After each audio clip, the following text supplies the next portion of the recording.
En se demandant qui il s'agit.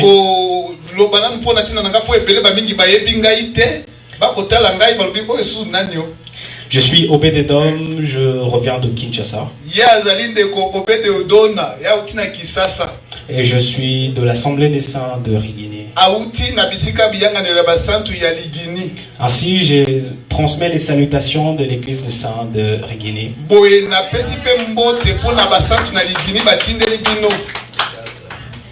Je tiens à remercier et à honorer les pères qui sont ici. Le docteur Adelar, l'apôtre Franck, le prophète Réma. Le pasteur Azaf.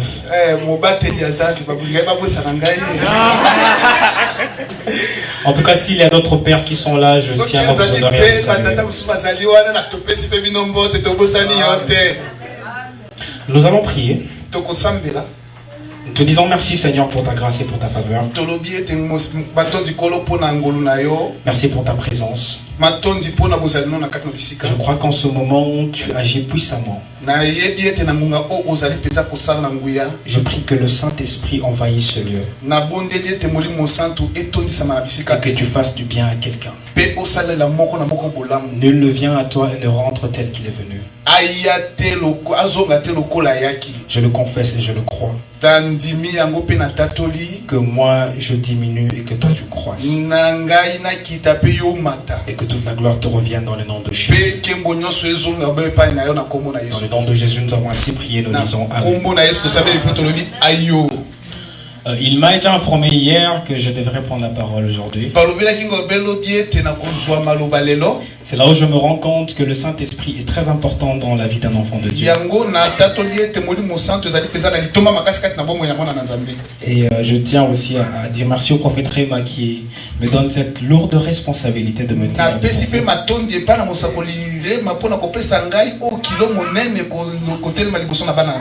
Et quand je suis rentré hier à la maison, je demandais au Seigneur de quoi je vais parler demain.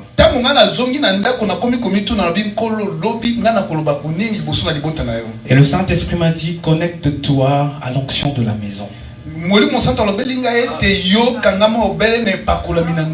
Chaque maison a une saison dans laquelle elle est en train de traverser.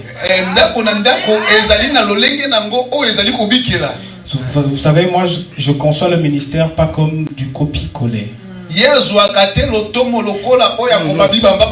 Où nous avons des prédications et chaque fois que nous allons d'église en église, nous répétons les mêmes choses.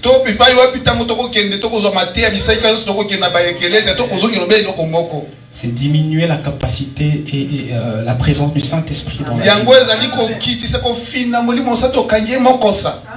Je me suis tout simplement connecté à l'esprit de la maison et le Saint-Esprit m'a parlé. Et donc hier, les papas étaient en train de parler du combat spirituel.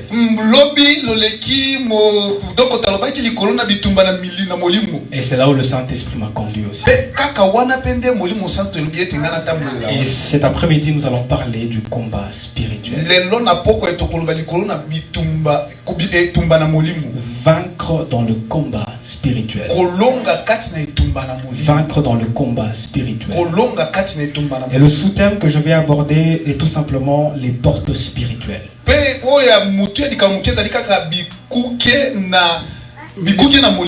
Est-ce que tu peux dire à ton voisin les portes spirituelles? Dis-le bien, les portes spirituelles. Les portes spirituelles. Nous lisons Ephésiens 6. Ephésiens 6, à partir du verset 10. Et nous allons aussi lire dans Matthieu 16, le verset 18. Est-ce que nous pouvons, s'il vous plaît, nous tenir debout afin de lire les Écritures? Je vais lire au nom de Jésus. Oui. Je lis Éphésiens 6, verset 10. Nous descendons au nom de Jésus-Christ. Amen. Au reste, fortifiez-vous dans le Seigneur et par sa force toute puissante. Revêtez-vous de toutes les armes de Dieu afin de pouvoir tenir ferme contre le risque du diable. Car nous n'avons pas à lutter contre la chair et le sang, mais contre les dominations, contre les autorités, contre les princes de ce monde de ténèbres, contre les esprits méchants dans les lieux célestes. C'est pourquoi prenez toutes les armes de Dieu afin de pouvoir résister dans les mauvais jours et tenir ferme après avoir tout surmonté. Tenez donc ferme, ayez à vos reins la vérité pour ceinture, revêtez la cuirasse de la justice. Matthieu 16, verset 18. Verset 18 ou verset 19. J'ai lu Matthieu 16, verset 18 et 19. Et moi je te dis que tu es pierre, et que sur cette pierre je bâtirai mon église, et que les portes de séjournement ne prévaudront point contre elle. Je te donnerai les clés du royaume des cieux. Ce que tu lieras sur la terre se liera dans les cieux, et que ce que tu lieras sur la terre sera délié dans les cieux. Amen. Amen. Est-ce que nous pouvons acclamer le Seigneur? L'apôtre Paul est en train de dire au reste, fortifiez-vous dans le Seigneur. Et par sa force toute puissante. Et en ce temps, il dit, car nous n'avons pas à lutter contre la chair et le sang. Mais nous avons à lutter contre les dominations, les autorités, les princes des ténèbres et les esprits méchants. Et Matthieu 16, Jésus est en train de dire à ses disciples, il dit, et toi tu es pierre, et sur cette pierre je bâtirai mon église, et que les portes du séjour des morts ne prévaudront point contre elle. Vous savez, le combat spirituel est une réalité telle qu'un enfant de Dieu ne peut pas l'ignorer. Vous savez, quand les hommes de Dieu hier étaient en train de parler du combat spirituel, cela est une importance capitale dans la vie de l'Église. Parce que Paul dit que nous sommes plus que vainqueurs. Et je me suis posé la question, si Paul dit que nous sommes plus que vainqueurs, c'est parce que quelque part il y a eu un combat. Ne peut être vainqueur que celui qui a combattu. Ne peut être victorieux que celui qui a eu la victoire. Si David a été acclamé par le peuple, c'est parce qu'il a eu un combat. Et c'est parce qu'il a vaincu. Ainsi, Goliath était un passage obligé pour la gloire de David. Amen. Je ne suis pas en train de dire que la vie d'un enfant de Dieu ne se limite qu'au combat spirituel. Non. Je ne dis pas cela. Mais néanmoins, un enfant de Dieu ne doit pas ignorer les réalités spirituelles qui l'entourent. La marche d'un enfant de Dieu est liée au combat. Et Christ, quand il vient sur la terre, le combat était inévitable. Cela veut dire qu'il ne pouvait pas porter la couronne de gloire sans avoir porté la couronne d'épines.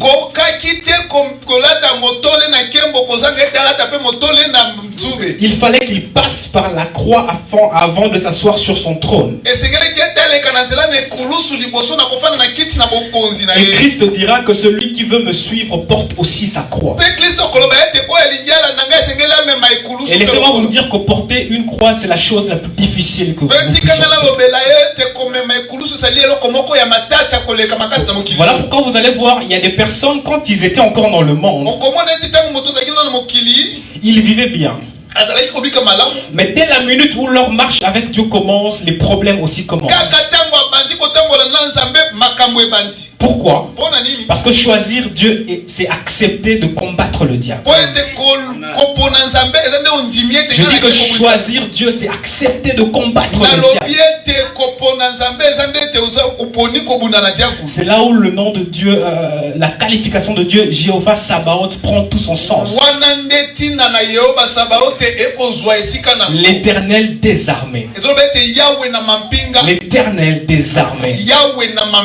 Et une armée est faite pour combattre. Et dans Ephésiens 6, l'apôtre Paul est en train de dire à l'église,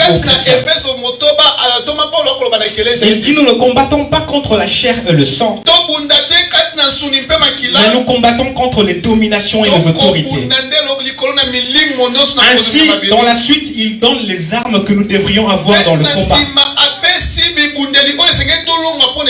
S'il y a des armes, cela veut dire qu'il y a un combat. S'il y a un combat, cela veut dire qu'il y a un adversaire. Est-ce que quelqu'un est en train de me suivre? Si nous avons des armes, cela veut dire qu'il y a un combat. Et s'il y a un combat, cela veut dire qu'il y a un adversaire. Donc si vous ignorez votre combat, sachez que le combat ne va pas vous ignorer.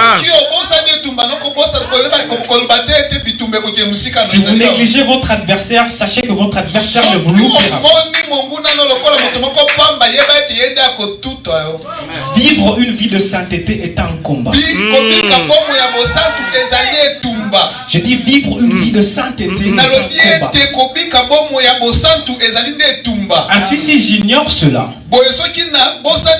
je vais certainement passer ma vie dans la débauche ou dans le péché.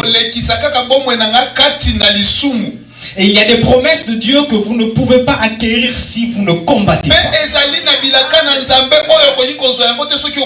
Dieu fait une promesse à Abraham. Il dit que je te bénirai. Je multiplierai ta postérité. Et je te donnerai une terre. Dieu avait déjà parlé. Ésaïe 55 à partir du verset 10 au verset 11. La Bible dit ceci: que ma parole est comme la pluie et la neige qui descend du haut des cieux pour arroser et féconder la terre, pour donner de la sémence au semeur et du pain à celui qui mange. Ainsi en est-il de ma parole, qui ne retourne pas à moi sans avoir accompli la raison pour laquelle elle était sortie. Dieu avait fait une promesse à Abraham. Cette parole ne pouvait pas retourner à Dieu sans avoir accompli. Mais regardez quand cette parole vient s'accomplir. Dans le livre de Josué. Dans le livre de Josué, le peuple d'Israël arrive à la porte de leur promesse. Cette terre les appartenait parce que Dieu leur avait donné cela. C'était une promesse de Dieu. Mais quand ils arrivent sur cette terre, il s'avère que cette terre était occupée par certaines personnes. Donc, pour leur promesse, pour une bénédiction de Dieu, il a fallu que Josué et le peuple combattent. Je suis en train de dire à quelqu'un ceci: il y a certaines bénédictions, certaines promesses de Dieu dans votre vie qui nécessitent que le Josué se mette face au mur de Jéricho, commence à tourner afin que le mur tombe. Je suis en train de dire à quelqu'un qu'il y a des Amalek sur votre terre qu'il nécessite à ce que vous preniez les armes. Le combat spirituel est une réalité. Dieu nous a promis que nous sommes saints. Mais cette sainteté passe par un combat. Quand je dis non au péché ou à la débauche, je suis en train de combattre. Quand je dis non à la corruption, je suis en train de combattre. Cela veut dire que pour accéder à ma promesse, j'ai besoin de combattre. Et le combat spirituel est une réalité. Et laissez-moi vous dire que chaque région, chaque territoire a un combat. Les pères disaient hier que quand nous arrivons au Canada, beaucoup de gens oublient que chaque territoire a un combat qui lui est propre. Le Canada n'est pas une finalité. Je dis à quelqu'un que le Canada n'est pas une finalité. Notre finalité, c'est le ciel. Cela veut dire que tant que je ne suis pas encore au ciel, tant que Jésus n'est pas encore revenu, je dois garder ma foi. Ainsi Paul dira, j'ai combattu le bon combat de la foi. Et il dit à la fin que j'ai achevé ma course. Donc tant que Christ ou la mort n'est pas intervenu, je dois combattre. Et le combat spirituel est une réalité. Le combat spirituel est une réalité. Et si dans le temps d'Israël, ils combattaient contre la chair et le sang, parce que le mur de Jéricho n'était pas spirituel, il était physique.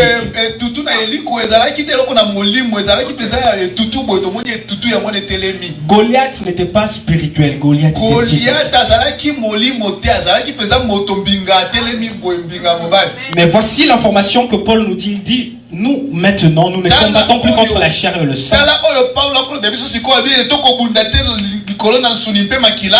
Mais notre guerre devient spirituelle. Ainsi, pour pouvoir connaître le combat que nous menons, il est important de connaître l'origine d'abord du combat. Vous savez, si vous voulez apporter une solution dans un combat, quand vous vous retrouvez dans un champ de bataille, il est important d'abord de savoir où a commencé ces combats. Sinon vous risquez de frapper la mauvaise personne. Sinon vous risquez de vous retrouver dans le mauvais champ de bataille. Où a commencé le combat que nous menons aujourd'hui? Ézéchiel 28. La Bible dit qu'il y avait un ange qui était dit chérubin protecteur. Il était dans le jardin de Dieu. L'ange de lumière. Dieu l'avait créé pour qu'il l'adore, pour sa gloire. Mais la Bible me dit qu'un jour l'orgueil est monté dans son cœur. Il a dit, je vais monter sur le trône de Dieu et je vais prendre sa place. Et comme Dieu est Dieu, Dieu l'a précipité. L'origine du combat a commencé d'abord là-bas. Quand il y a eu une créature de Dieu qui s'est rébellée contre le Créateur. Apocalypse 12 nous dit ceci. C'est vrai que les eschatologues peuvent mettre ce verset dans le futur. Mais Ecclésiaste nous dit qu'il n'y a rien de nouveau sous le soleil. Car ce qui est, c'est ce qui a été. Et ce qui sera est déjà. Ainsi, Apocalypse 12 nous dit ceci. Il y eut une guerre dans le ciel. Le dragon et ses anges combattirent. Mais ils ne furent pas les plus forts. Et ils furent précipités. Dans la suite, toujours dans Apocalypse 12, la Bible dit ceci. Malheur au peuple de la terre, car le diable descend avec une grande colère.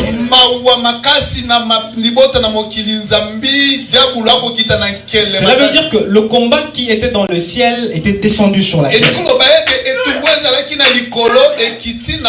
Je veux vous dire ceci. Le combat spirituel n'est pas entre vous ou je ne sais qui. Le combat spirituel est entre le camp de Dieu et le camp du diable.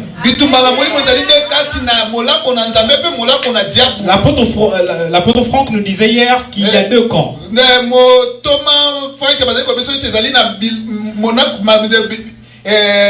Il y a deux camps. Le camp de Dieu et le camp du diable.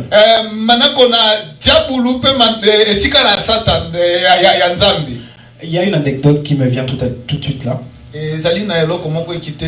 Sachez que si le combat de votre vie s'arrête et que l'adversaire n'est plus devant vous, cela veut dire qu'il marche avec vous. Soit vous êtes dans le camp de Dieu, soit vous êtes dans le camp de Dieu. Parce que le diable ne combat pas ses propres enfants. Il ne combat que ceux qui sont dans le camp de Dieu. Ainsi, le combat spirituel, c'est d'abord entre le camp de Dieu et le camp du diable.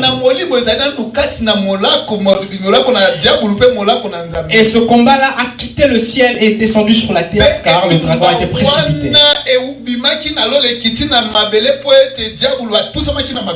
Voici maintenant où nous intervenons. Jusqu'à maintenant, je suis encore dans mon introduction, je suis en train de poser les bases. Ne vous inquiétez pas, nous allons décoller. Dieu, comme la terre, était aussi la création de Dieu. Il va descendre sur le camp qui était dominé par le diable. Il va créer l'homme. Je viens dire ceci à quelqu'un. Je suis contre ceux qui disent que c'est Satan contre Dieu. Non. Dieu ne peut pas se rabaisser à combattre sa propre créature. Je suis en train de dire à quelqu'un que Dieu ne peut pas se rabaisser à vouloir combattre sa propre créature. Quand je dis que c'est le camp de Dieu contre le camp du diable, ce n'est pas Dieu contre Satan. Dieu, pour combattre ou pour assujettir la terre, envoie aussi une autre créature. Dans Apocalypse, on nous dit que Dieu a envoyé l'ange Michael afin de combattre.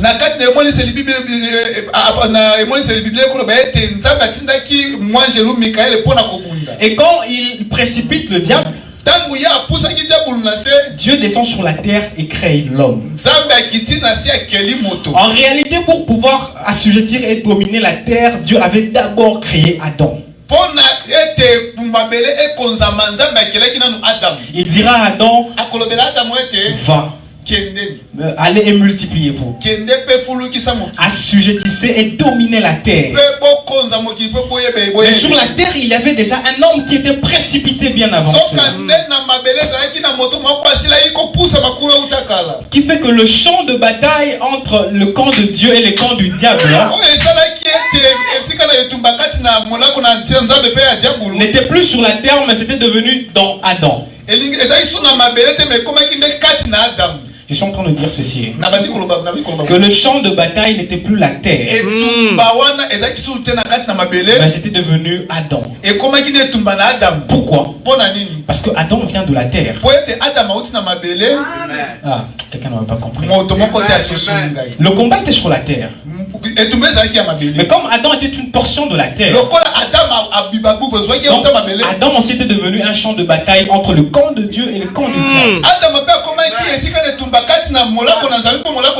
C'est là où je disais au début qu'il est malheureux de voir un chrétien, un enfant de Dieu, ignorer le combat spirituel. Laissez-moi vous dire que vous êtes un champ de bataille. Vous êtes une zone de conflit. Vous êtes une zone de conflit. Ainsi, si vous êtes distrait, vous laissez tout simplement votre portion de terre être occupée. Ah, mais je viens annoncer à quelqu'un ce matin que la Bible dit ceci, que l'ange de l'Éternel campe tout autour de ceux qui le craignent et les arrache au danger. Et je suis en train de déclarer cette parole sur quelqu'un ce matin, que peu importe les combats qui sont liés à ta vie, celui qui est en toi est plus fort que celui qui est dans ce monde. Ainsi, je suis en train de déclarer sur ta vie que la victoire de la croix du nom de Jésus prend effet maintenant au nom de Jésus. Est-ce que nous pouvons acclamer le Seigneur?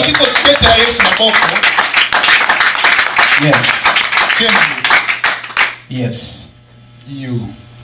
Ainsi, je disais que tout simplement, Adam est devenu un champ de bataille.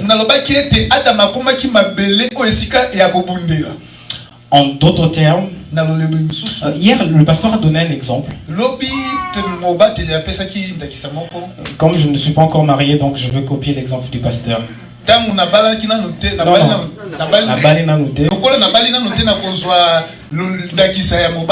n'ai pas de problème. Je ne voudrais pas de problème. Donc je prends l'exemple du pasteur. Le pasteur a donné un exemple hier. Il a dit par exemple s'il va à une fête une fête quelconque et que sa femme se porte une tenue non conventionnelle, cet habillement là sera une occasion ou un accès de chute.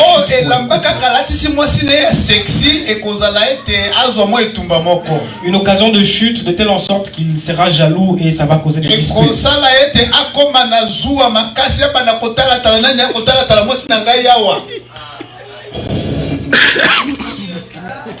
Donc, la vie d'un enfant de Dieu, le champ de bataille qui est l'homme, a donc des points d'accès que les esprits cherchent à entrer. Des occasions ou des opportunités. Je vais résumer cela en disant les portes, tout simplement. Donc, les actions qu'un homme peut poser peuvent être des portes ou des points d'accès que les esprits cherchent à entrer.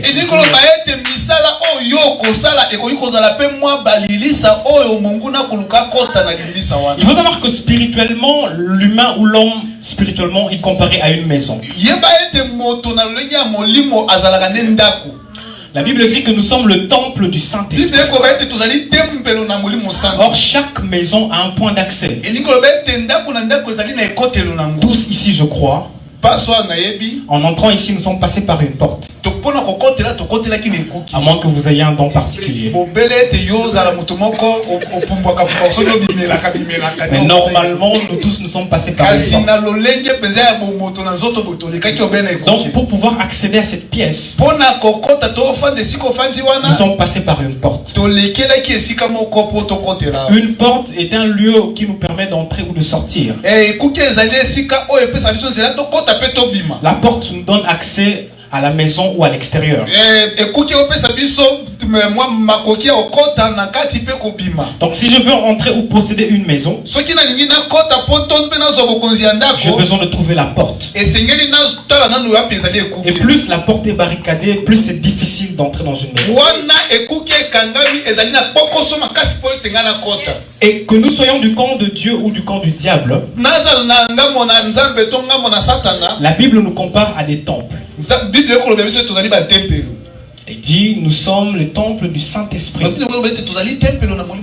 Et Jésus dira, en donnant l'exemple d'un démoniaque,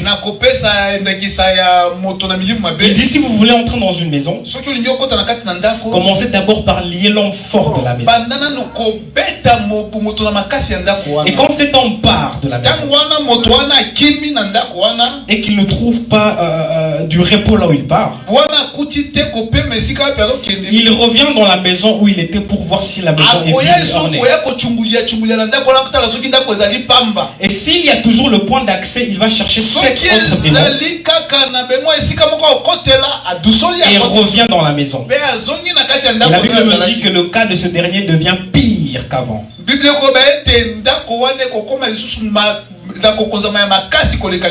Or, dans le monde spirituel, les esprits ont horreur du vide.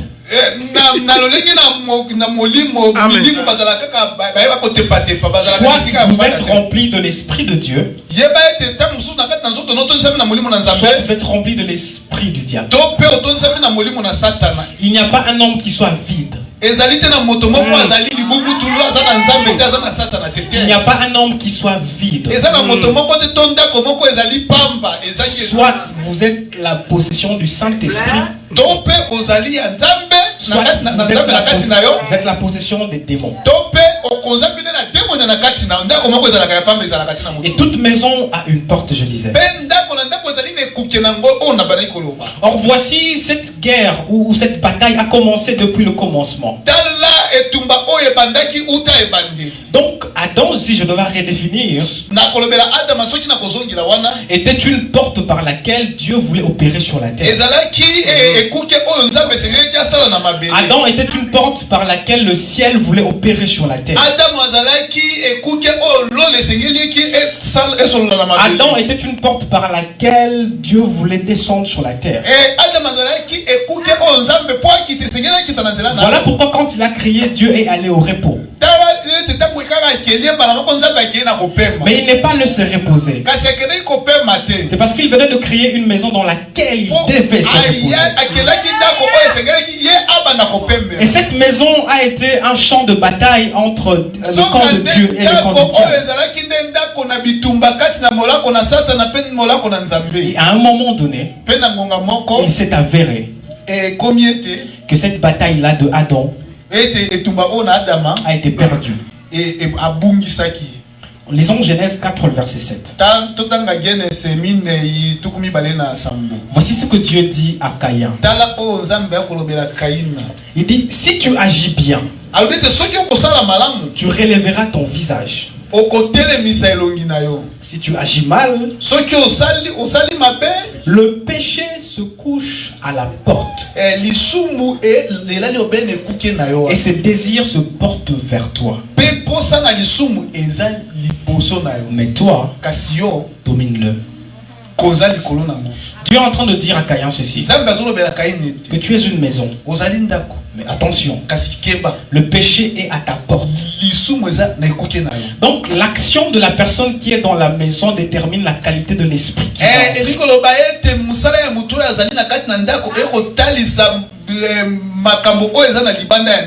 et il s'avère que Caïn finalement a mal agi et donc a ouvert sa porte à l'ennemi. Christ dira dans Apocalypse 3 le verset 20, il dit, je suis à la porte, je frappe. Si tu ouvres, j'entrerai chez toi, je souperai avec toi et toi avec moi.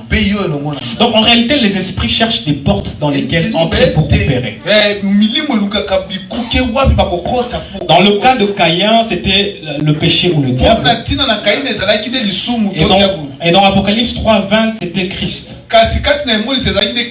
Je disais que la nature a horreur du vide.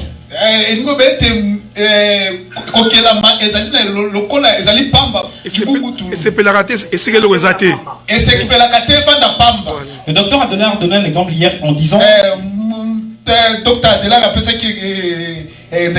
que nous pouvons être là et il y a un démon qui est au milieu de nous. Si on le chasse d'un corps, il ne va pas loin. Il cherche le corps le plus proche. Voilà pourquoi quand les démons, quand Jésus délivre le fou de Gadara, ils disent à Jésus, envoie nous-mêmes dans les ports. Pourquoi? Parce que les esprits ont horreur du vide.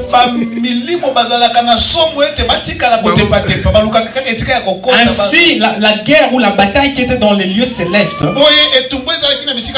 est descendue sur la terre, recherchant des portes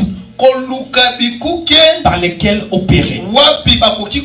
Laissez-moi vous dire que chaque homme est une porte. Soit vous êtes la porte par laquelle le ciel passe pour opérer sur la terre. Soit vous êtes une porte par laquelle l'enfer opère sur la terre. Laissez-moi vous dire qu'il y a beaucoup de portes mauvaises qui ont rempli nos églises. Des gens par qui le diable voudrait opérer au milieu de nous. Dans nos familles, il y a aussi des portes. Des gens par qui le diable vient opérer dans les familles. Laisse-moi te dire que même dans ton travail, il y a des portes par lesquelles le diable voudrait opérer dans le monde. Ainsi, l'action du propriétaire de la maison détermine la qualité de l'esprit qu'il a.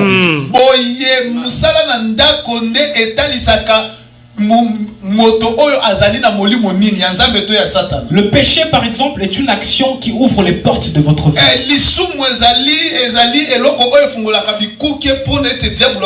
La jalousie ou la colère sont des portes par lesquelles les esprits opèrent sur la terre. La Bible dit que le soleil ne se couche point sur ta colère, afin de ne pas laisser accès au diable. Donc la colère ouvre la porte au diable. La colère n'est qu'un exemple. Donc n'importe quel péché ouvre la porte au diable afin d'opérer.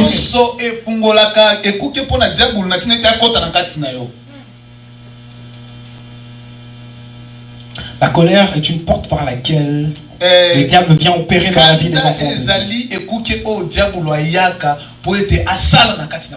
Maintenant nous revenons à notre verset de base. Matthieu 16, le verset 18. Christ maintenant donne une information capitale à l'église.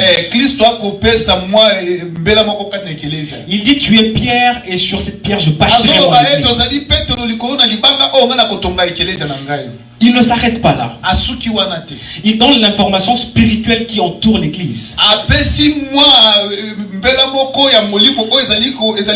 Il dit, les portes du séjour des morts ne prévaudront point contre elle. Il met l'église dans un contexte bien donné et bien précis. Il dit, tu es l'église, c'est vrai. Mais voici la réalité spirituelle qui t'entoure. Et le contexte dans lequel Christ bâtit l'église était en plein combat. Parce qu'avant que Christ ne mette son église, il y avait déjà des portes. Je disais qu'il y avait une bataille depuis le jardin d'Éden, où le diable avait pris des coups d'avance. Il avait trouvé des portes et il a établi. Il a commencé à assujettir la terre. Mais il fallait que le ciel ou Dieu maintenant puisse venir établir une nouvelle porte. Jacob va voir cette porte. Il dira dans Genèse 8, le verset Genèse 28, le verset 17. Il se couche et il voit un songe où les anges montent et descendent. Jacob se réveille de son songe et il dit, ici est la maison de Dieu, ici est la porte des cieux. Or l'église est la maison de Dieu. Donc si l'église est la maison de Dieu, alors l'église a aussi une porte. Si l'église est la maison de Dieu, alors l'église a aussi une porte. Et Jacob dira, ici est la porte des cieux. Ainsi Christ, quand il vient bâtir son église, alors qu'il y avait des portes du séjour des morts qui ramenaient les hommes à la mort, Dieu dira, cette fois-ci, moi aussi je viens établir ma porte. Moi aussi je viens établir ma porte au milieu des portes. Parce qu'il faut savoir qu'en Égypte, pendant qu'il y avait des serpents des pharaons, Dieu n'a pas trouvé une autre chose. Il a aussi ramené son serpent là où il y avait d'autres serpents. Et la Bible me dit qu'il n'y avait qu'un seul serpent, mais qui a dominé et avalé tous les autres serpents. Ainsi dans Matthieu 16, verset 18, les portes du séjour des morts sont comme les serpents de Pharaon. Et Dieu dit, cette fois, moi aussi je viens établir ma porte. Si la porte du séjour des morts ramène la mort, ramène le péché, ramène la destruction, ramène le blocage, Christ dit, je viens établir ma porte. Et voilà pourquoi il dira, je suis la porte. En réalité, la porte de l'église, celle qui ramène la vie, c'est Jésus-Christ. Quelqu'un ne m'a pas compris. C'est la personne de Jésus. Et il dira que si on passe par moi, toute personne qui passe par moi sera sauvée. Alors je comprends que s'il y a les portes du séjour des morts, alors la porte qui est Christ ramène la vie. Là où les choses étaient desséchées, Christ vient dire, je viens ramener la vie. Là où les choses étaient bloquées, là où Adam était tombé, là où Caïn était tombé, Christ dit, je viens ramener la vie. Quelqu'un ne me comprend pas. Christ dit, je viens ramener la vie. Là où il y avait la pauvreté, il dit, je viens ramener la richesse. Et il dira ceci, que celui qui est pauvre dise que je suis riche. Que celui qui est faible dise que je suis fort. Là où je comprends tout simplement que la porte qui est Christ est le serpent de Moïse, qui domine et avale les serpents. Ainsi dans le combat qui était au ciel, le ciel vient d'avoir l'avantage. C'est là où je dis à l'église que notre rôle est d'établir la domination, le règne de Dieu sur la terre.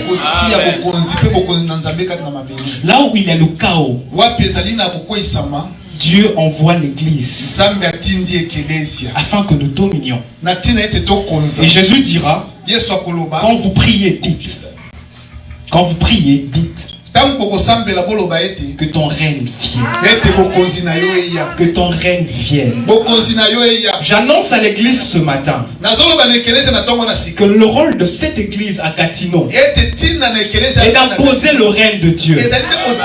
Pendant qu'il y a des combats sur la région ou sur le Canada, pendant qu'il y a des esprits qui prévoient sur la région, notre rôle ici est d'établir la porte des cieux. Amen. Par laquelle les anges vont monter et descendre. Je dis que là où les anges vont monter et descendre, là où les anges vont monter et descendre, si aussi je suis une porte, si je suis aussi une porte, alors ma porte doit servir à imposer le règne de Dieu. Au travail, à l'école, dans nos maisons. Je suis une porte par laquelle le ciel doit opérer. Ainsi, le diable a aussi ouvert cette porte dans les familles. Peu importe le nombre lequel ils sont. Je suis aussi une porte par laquelle le ciel opère sur la terre. Le ciel opère sur la terre. Et Christ est la porte à laquelle nous devrions nous identifier. Voilà pourquoi à la sortie d'Égypte, il donnera une indication particulière. Il dira, vous allez mettre du sang sur les linteaux des portes. Pourquoi? Parce que chaque maison avait une porte. Et chaque porte devait s'identifier au sang de Christ. Ainsi, quand l'ange de la mort est passé, toutes les portes qui n'avaient pas le sang sur leur linteau ont connu la mort. Mais les portes qui avaient le sang sur leur linteau avaient connu la vie. C'est là où je comprends que dans cette bataille, quand le monde est en train de frapper, je suis une porte qui a le sang de Christ sur mon linteau. Je suis une porte qui a le sang de Christ sur mon linteau. Ainsi, dans cette bataille, chaque enfant de Dieu devra s'identifier à Christ. Voilà pourquoi je dis, le Canada ne m'intimide pas. Je dis que le Canada ne m'intimide pas. Si j'ai vécu une vie de sainteté au Congo, alors ici aussi je vivrai une vie de sainteté. Parce que les portes du séjour des morts ne prévaudront point contre l'Église. Les portes du séjour des morts ne prévaudront point contre l'Église. Les portes du séjour des morts ne prévaudront point contre l'Église.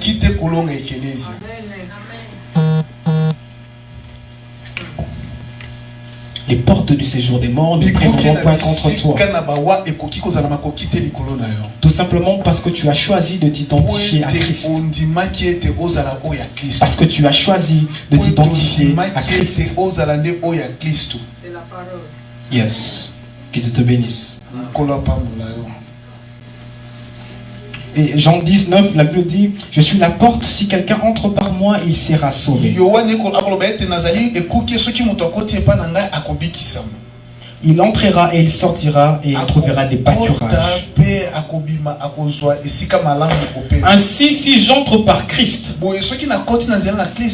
écoute le message que le Seigneur te dit ce matin. Là où les autres sont venus dans ce pays et sont tombés, le Seigneur te dit que maintenant, il n'y a plus aucune condamnation pour ceux qui sont dans Jésus. Ainsi, là où les autres sont ramenés à tomber, moi je suis en Christ. Ma porte a le sang de Christ sur son linteau. Là où l'ange de la mort est en train de passer en Égypte, ma maison et ma famille n'est pas touchée. Mes affaires et mes finances ne sont pas touchées. Mon église et mon ministère n'est pas touché. Je suis en train de déclarer dans la vie d'une personne que les portes du séjour des morts ne prévaudront pas contre toi. Le péché n'a plus son effet maintenant au nom puissant de Jésus. Ainsi, vous allez voir que les personnes qui sont identifiées à Christ ont une chose que le monde des ténèbres a perdu sur la croix. Je vais t'expliquer ce que c'est. Pour pouvoir entrer ou contrôler, fermer ou ouvrir une porte, on a besoin de quoi? On a besoin de la clé. Ainsi, celui qui a la clé peut ouvrir et fermer. Celui qui contrôle une porte contrôle celui qui entre et celui qui sort. Voici ce qui s'est passé sur la croix. Christ dira dans Apocalypse 1, le verset 18. Je tiens les clés de la mort et du séjour des morts. Je disais au départ que la bataille qui se passe Et le champ de bataille était l'homme. Ainsi, si nous sommes des portes, alors celui qui a la clé domine sur toutes les portes. Et Christ sur la croix, quand il va au séjour des morts, il ne va pas chercher n'importe quoi. Il va récupérer la clé. Il va récupérer la clé. Et voici, il ne s'arrête pas là. Dans notre verset de base, dans Matthieu 16, le verset 18, il dit que tu es pierre et sur cette pierre je bâtirai mon église. Les portes du séjour des morts ne prévaudront point contre elles. Voici là où le match s'arrête. Il dit, je vous donnerai les clés du royaume. Ce que vous lierez en bas sera lié au-dessus. Et ce que vous liez en bas sera délié au-dessus. Ainsi, si je suis en Christ, si Christ a la clé, alors le nom de Jésus est une clé qui nous permet d'ouvrir et de fermer. Parce que la Bible dit que tout ce que vous demandez en mon nom, croyez que vous l'avez reçu. Oh, quelqu'un ne m'a pas compris. Il dit tout ce que vous demandez en mon nom, croyez que vous l'avez reçu. Ainsi, le nom de Christ est une clé qui me permet d'ouvrir et de fermer. Et là s'accomplit une écriture.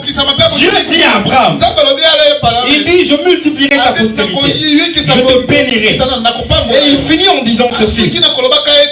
Il dit, Genèse 22, 17. Je te bénirai, je multiplierai ta postérité comme les étoiles du ciel et comme les sables sur la mer. Et ta postérité possédera la porte de ses ennemis. C'était une promesse. Dieu avait dit que nous posséderons les portes de nos ennemis. Afin que s'accomplisse cette écriture, Christ vient. Il va connaître la croix. Il va aller au séjour des morts. Il va récupérer la clé. Il vient donner à l'église. Il dit maintenant, nous possédons les portes de nos ennemis. Ainsi, partout où il y a des portes du séjour des morts, j'ai les clés. Donc je peux décider de fermer. Je peux décider de dire non au péché. Je peux décider de dire non à la pauvreté. Je peux décider de dire non à la maladie. Je suis en train de dire à quelqu'un que si tu es malade, Christ nous a donné les clés afin que nous puissions décider. Avec l'autorité qui m'a été donnée par l'onction du Saint-Esprit, je déclare que si tu es malade, tu es guéri maintenant au nom puissant de Jésus. Je déclare que si tu es malade, tu es guéri maintenant au nom de Jésus. Que ce qui était bloqué soit débloqué dans le nom puissant de Jésus. Je suis tout simplement en train d'exercer les clés qui m'ont été données. Or, ces clés qui m'ont été données ont aussi été données à toi, à nous tous. Est-ce que nous pouvons acclamer le Seigneur? Nous pouvons nous tenir debout, nous allons prier un instant.